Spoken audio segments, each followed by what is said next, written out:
guys, today we're talking about the much maligned Atlas loadout. And it is simply the Atlas and a decent sized dump pouch. Which you'd think, why are you using Atlas? When the Atlas first came out, I was a strong defender of the Atlas because the Atlas has a lot of potential if you're willing to fight for it.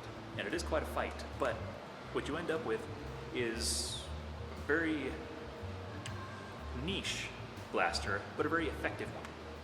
And my Atlas has been modified with a narrow base double mag holder on the side, just bonded in place with epoxy and stuff like that. Has modified mag releases, has jam door removal plus modifications inside, making more room, and modifying the little blocker thing here that allows you to front load. So the beautiful thing about this is that it has extra magazines with no support anywhere else, but you can use them if you need to.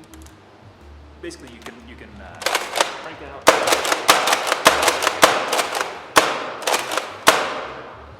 while you're running.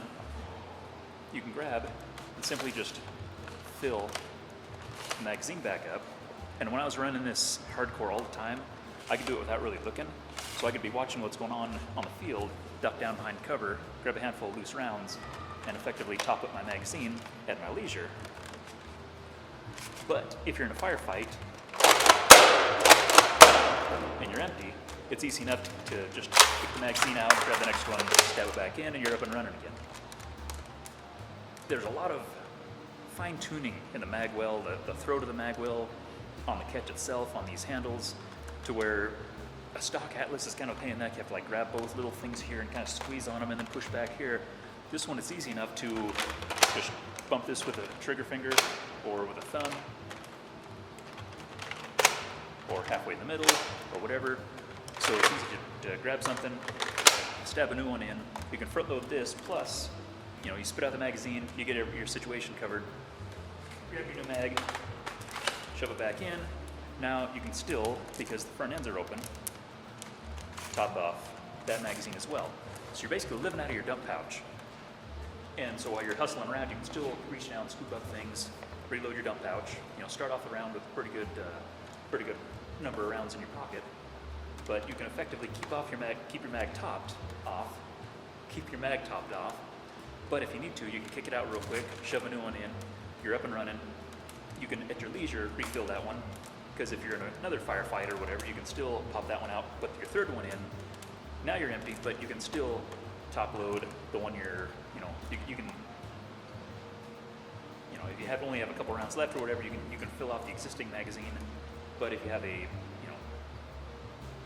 if you're more plentiful with rounds, then you can go ahead and top everybody else off as well. So worst case scenario, you have 3 magazines on you if you need to reload quick. But the beautiful thing is I rarely had to do that because I could just live out of my dump pouch and just keep it topped off as I go. Which makes you a lot more flexible because there again, people can't count your shots. For one thing, they know how this is, it's a double shot, so you're going through ammo quicker, but they don't know how many rounds you have.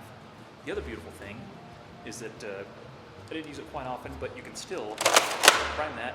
I would usually play with 3 or 4 rounds in this hand because the grip is still big enough. You can still have a full purchase on the grip, have a couple loose rounds, drop in, one in the bottom, and still have power to fire 3 fairly effective ones. You can go up to 4 if you need to.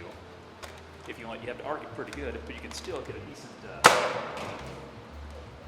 decent spread and really shock a lot of people, because it's one thing to have an Apollo, double prime it, you shoot 2 shots. We have something that shoots 2 shots already, but everybody hates it because it sucks. But you were smart, you built one up, so not only do you have 2 shots all the time, but you have upwards of 4 and still being perfectly effective. So I still need to do a video on all the stuff I did in here because there's so much more work inside on the priming mechanism, on the loading port, on the throat of the magazine, all this stuff. It's going to be in a separate video, but this just introduces how effective an Atlas can be if you work for it. Again, I haven't used this for a while just because I moved on to other things and was trying other things, but this is still a favorite loadout of mine, and I used the heck out of this back when the Atlas was still fairly new, about that year, until we got more new stuff, and I stopped coming to the arena for a while. But that was really it. But there again, think outside the box. Don't just say the Atlas is dumb because everybody says it's dumb. Find out why it's dumb. Squeeze the rest of the power out of it, find out all of its weird little hidden features, and build something really nice. So, thanks for watching this. Go ahead and, when you're fixing, filling out your loadout, try something new, try something weird. You might find something that works. And we'll see you guys later.